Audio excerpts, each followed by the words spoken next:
मैं राजेंद्र कुमार सिंह, सहाचार्य, राजनीति विज्ञान, राजकीय महाविद्यालय कोटपुतली।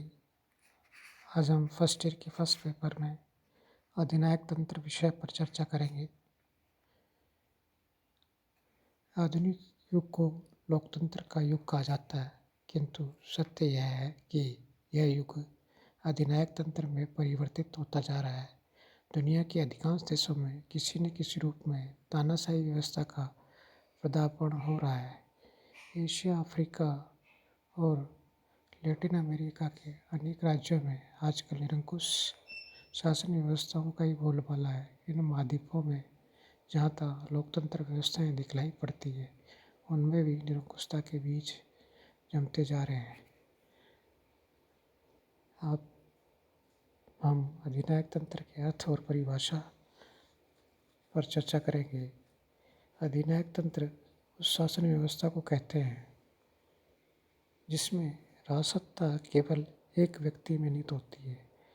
वह व्यक्ति संपूर्ण सत्ताधारी होता है, उसके आदेश ही कानून होते हैं, उसकी समस्त आज्ञाओं का पालन करना नागरिकों का अनिवार्य कर्तव्य होता है।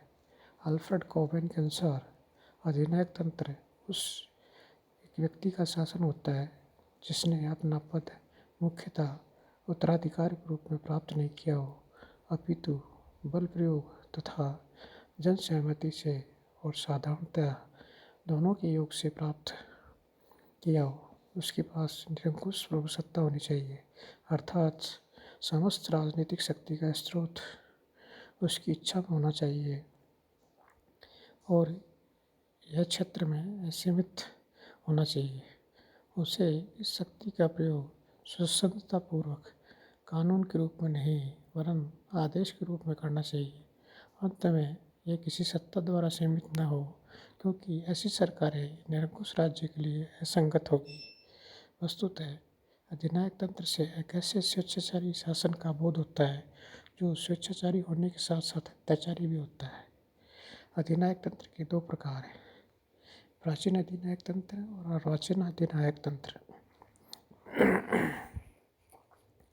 प्राचीन अधिनायक तंत्र प्राचीन समय में ऐसी व्यवस्था या तो विशेष संकटों का सफलता से मुकाबला करने के लिए या लोक कल्याण के लक्ष्यों को शीघ्रता से प्राप्त करने के लिए अपनाई जाती थी।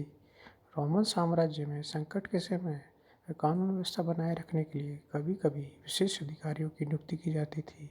संकट का सामना करने के लिए इन अधिकारियों को विशेष शक्तियाँ दी जाती थी और इन्हें अधिनायक कहा जाता था। इन्हें अधिनायक के नाम से इसलिए पुकारा जाता था क्योंकि इन्हें आदेश देने की असीमित शक्तियाँ प्राप्त थी। रोम में अधिनायक को संकट का सामना करने के लिए सर्वोच्च शक्तियाँ सौंपी जाती थी। संकट समाप्त होने पर अधिनायक का पद भी समाप्त हो जाता था। वस्तुतः रोमन अधिनायक तंत्र एक अस्थायी प्रयोग हुआ करता था। अधिनायक का कानूनी विधि से चुनाव होता था तथा वह अत्याचारी न बन पाए, इसलिए उस पर कानूनी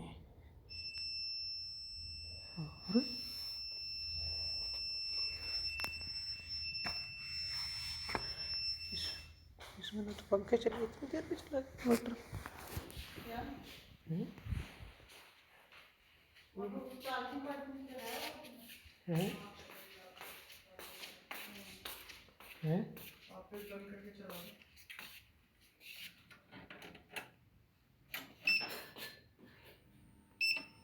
लाइटें कुछ कम कर लो ना, क्या लगा आप बिना उसके कर लो ना लाइट।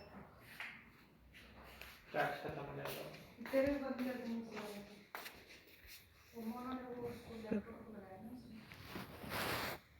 मेरे को तो लाइट वो लालटेन जला लो ना। हाँ मैं देख रहा हूँ। लैंप की लालटेन की ऐसे करो अपने काम। लैंप ले लो अभी तो एक चीज जला लो, लालटेन रात में जल जाएगी और कुछ जला लीजिए जैसे वो पढ़ के करेंगे ना अपन लैंप पढ़ ले चार्ज किया था ना।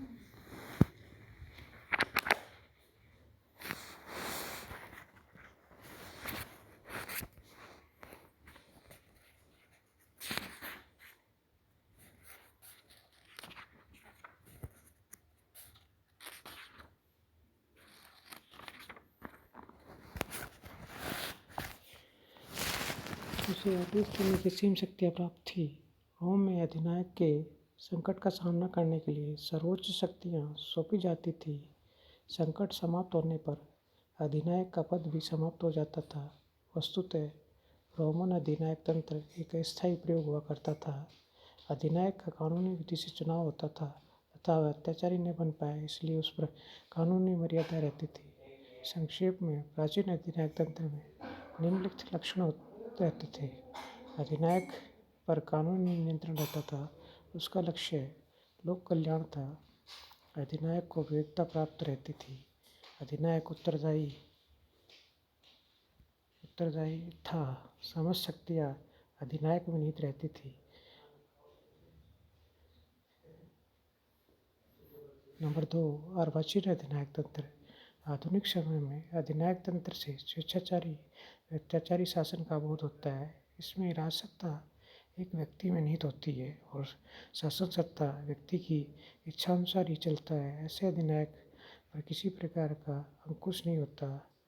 आधुनिक अधिनायकों को राष्ट्रीय संकट के समय नहीं चुना जाता, वरन वे तो प्राय आकस्मिक राज्य क्रांति के फलस्वरूप शक्ति प्राप्त कर लेते थे। उनकी राजनीतिक स्थिति का आधार शक्ति और बल प्रयोग होता, न वे किसी प्रकार के प्रति उत्तरदायी होते हैं। अधिनायक तंत्र में राज्य की संपूर्ण शक्ति एक ही व्यक्ति में निहित होती है और वह स्वयं को राज्य का मूर्त रूप समझता है। एलन वॉल ने अपनी पुस्तक आधुनिक राजनीति और शासन में आधुनिक अधिनायक तंत्र के दो रूप माने हैं: सर्वाधिकारवादी अधिनायक तंत्र, स्वेच्छाचारी अधिनायक तंत्र। सर्वाधिकारवादी अधिनायक तंत्र शासन मुख्य रूप से 20वीं सदी में आधुनिक औद्योगिक और संचार में प्रगति होने के कारण अस्तित्व में आए। अधिकांश सर्वाधिकारवादी शासन आधुनिकीकरण तथा सुधार लाने के लिए कटिबद्ध क्रांतिकारी शासन है। इसमें एक दल, जो वस्तुतः एक विचारधारा से अनुप्राणित होता है, सत्ता पर एकाधिकार रखता है तथा दल का सर्वोच्च नेता दल के समर्थन के द्वारा एक तरह से अधिनायक की तरह शक्ति का प्रयोग करता है। ऐसे सर्वाधिकारवादी व्यवस्थाओं के उदाहरण स्टालिन का रूस, हिटलर का जर्मनी और मुसोलिनी का इटली। पूर्व यूरोप के साम्यवादी देश भी कुछ वर्ष पूर्व तक वस्तुतः सर्वाधिकारवादी राज्य थे। एलन वॉल के अनुसार सर्वाधिकारवादी व्यवस्थाओं को निम्नलिखित लक्षण बताए जा सकते हैं। सिद्धांततः व्यक्तिगत तथा सामाजिक गतिविधि के सभी पहलुओं से सरकार राजनीतिक रूप से संबंध होती है। एक ही राजनीतिक दल विधिक रूप से प्रभावी होता है। सैद्धांतिक रूप से सुस्पष्ट विचारधारा होती है जो उस व्यवस्था के अंतर्गत संपूर्ण राजनीतिक सक्रियता का विनियमन करती है। न्यायपालिका तथा जनसंपर्क के साधनों पर सरकार का कठोर नियंत्रण होता है। जनता के भाग लेने, जनता की स्वीकृति से शासन का वैधीकरण हो जाता है। स्वेच्छाचारी अधिनायक तंत्र। तीसरी दुनिया के अधिकांश देशों में स्वेच्छाचारी अधिनायक तंत्र दिखाई देता है। स्वेच्छाचारी शासन अस्थायी शासन है जो औद्योगिक और आर्थिक विकास के अभाव में प्रस्फुटित हो जाता है। स्वेच्छाचारी शासन तंत्रों के मुख्य लक्षण इस प्रकार है: मुक्त राजनीतिक प्रतियोगिता, यानी राजनीतिक दल और चुनाव पर महत्वपूर्ण पाबंदियाँ। कम्युनिज्म या फासिज्म जैसी प्रभावी विचारधारा का अभाव। नंबर 3, राजनीतिक अनुरूपता। आज्ञाकारिता प्राप्त करने के लिए राजनीतिक सत्ताधारी बहुधा जोर जबरदस्ती तथा बल प्रयोग पर अधिक जोर देते हैं। नंबर 4, नागरिक स्वतंत्रताओं की अनुमति बहुत कम दी जाती है। नंबर जनसंपर्क के माध्यमों और न्यायपालिका पर सरकार का सीधा नियंत्रण।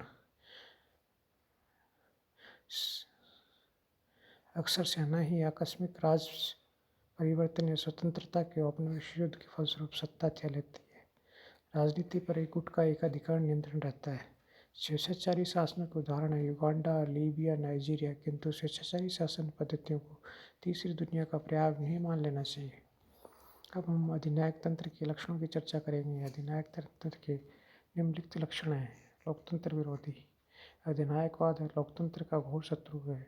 यह लोकतंत्र को मूर्खतापूर्ण, भ्रष्ट और व्यवहारिक शासन व्यवस्था बताकर उसकी खिल्ली उड़ाता है। अधिनायकवादी लोकतंत्र को सड़ने वाली लाश के समान मानते हैं। संसद को बातूनी लोगों की दुकान कहते हैं।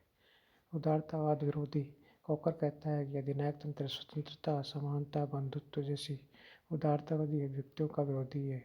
अधिनायकवाद का नारा है आदेश, अनुशासन और सत्ता, जबकि उदारतावाद स्वतंत्रता, समानता, अधिकार पर बल देता है। नंबर 3, हिंसा व शक्ति में विश्वास। अधिनायक तंत्र शक्ति के सिद्धांत में विश्वास करता है। कार्ली के अनुसार अधिनायकवाद का उदय ही युद्धों से होता है, युद्ध से ही उसका विकास होना आवश्यक है। नंबर 4, तानाशाही को अत्यधिक महत्व है।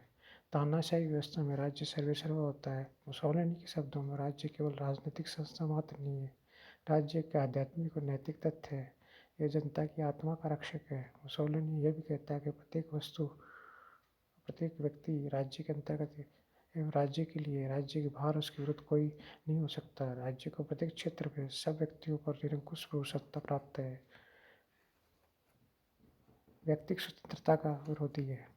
अधिनायक तंत्र व्यक्तिगत स्वतंत्रता का घोर विरोधी है। अधिनायकवाद राज्य व्यक्ति के जीवन के सभी पहलुओं पर नियंत्रण रखता है। तानाशाही में स्वतंत्रता का अर्थ राज्य के आदेश और अनुशासन का पालन करना। यदि राष्ट्रवाद, अधिनायकवाद उग्र राष्ट्रवाद में विश्वास करता है, वह राष्ट्र की महानता को कल्पित धारणा मानता है। मुसोलिनी के शब्दों में राष्ट्र स्वयं में एक आध्यात्मिक और नैतिक तत्व है। राष्ट्र से पृथक किसी व्यक्ति की पृथक सत्ता नहीं हो सकती। सर्वाधिकारवाद, अधिनायक तंत्र सर्वाधिकारवादी है। यह राष्ट्रीय जीवन के प्रत्येक क्षेत्र को नियंत्रित करने का प्रयास करता है। इस प्रणाली के अंतर्गत क्या समाज, क्या धर्म, क्या परिवार, सभी पर राज्य का नियंत्रण रहता है। प्रत्येक सामाजिक संगठन सत्तारूढ़ दल की नीतियों के प्रचार का सक्रिय माध्यम बन जाता है। एकदलीय शासन, अधिनायक तंत्र एकदलीय व्यवस्था पर आधारित होता है। इसमें दल की तानाशाही रहती है। इसके अंतर्गत अन्य राजनीतिक दलों का दमन किया जाता है। दूसरे शब्दों में अधिनायक तंत्र किसी प्रकार का राजनीतिक विरोध सहन नहीं कर सकता है। अधिनायक तंत्र के उत्कर्ष के कारण, इसके उत्कर्ष के निम्नलिखित कारण बताए जाते हैं। वर्साई की संधि, आर्थिक संकट, संसदीय व्यवस्था के प्रति शंका, लोकतंत्र शासनावस्था में था। अधिनायकवाद के गुण, अब हम अधिनायकवाद के गुणों की चर्चा करेंगे। इसमें निम्न गुण पाए जाते हैं। कुशलता व दक्षता। नंबर 2, द्रुत गति से विकास। नंबर 3, संकट काल के लिए उपयुक्त। नंबर 4, राष्ट्रीय एकता की स्थापना। नंबर 5, विकासशील राज्यों के लिए उपयुक्त। नंबर 6, बहुमुखी विकास। अधिनायक तंत्र के दोषों की चर्चा करेंगे। व्यक्तिगत स्वतंत्रता का हनन, राज्यवाद का समर्थक, शक्ति पर आधारित। नंबर 4, अस्थायी शासन। अधिनायक तंत्र और लोकतंत्र में अंतर। लोकतंत्र का आधार जनता की सहमति, इच्छा है। अधिनायक तंत्र का आधार शक्ति है। लोकतंत्र में व्यक्ति को साध्य माना जाता है तथा राज्य को साधन। अधिनायक तंत्र में व्यक्ति को साधन माना जाता है तथा राज्य को साध्य है। लोकतंत्र स्वतंत्रता, समानता और बंधुत्व पर आधारित होता है। अधिनायक तंत्र अनुशासन, आज्ञापालक तथा दमन पर आधारित होता है। लोकतंत्र में राजनीतिक दलों के अस्तित्व को स्वीकार किया जाता है और विरोधी दल होते हैं। अधिनायक तंत्र में एक दल का शासन होता है, विरोध तथा विरोध दलों का कोई स्थान नहीं होता है। लोकतंत्र में कानून का शासन होता है, अधिनायक तंत्र में स्वेच्छाचारिता का शासन होता है। लोकतंत्र में प्रचार के माध्यमों का इस तरह से प्रयोग किया जाता है कि जनता को सार्वजनिक विषयों पर समाचार मिलते रहें, जिससे नागरिक विवेकपूर्ण निर्णय ले सके। अधिनायक तंत्र में प्रचार के माध्यमों का प्रयोग सत्तारूढ़ दल उसके नेता के विचारों के लिए किया जाता है। स्वतंत्र प्रेस का कोई स्थान नहीं होता है। लोकतंत्र में सरकार उत्तरदायी होती है, अधिनायक तंत्र में सरकार उत्तरदायी नहीं होती है। लोकतांत्रिक शासन, सरकार नमनीय होती है, उसे परिस्थिति के अनुसार बदला जा सकता है। अधिनायक तंत्र शासन अनियमनीय होता है। तानाशाही शासन व्यवस्था में शासन को अवसर के अनुकूल बनाने की कोई संस्थागत व्यवस्था नहीं होती।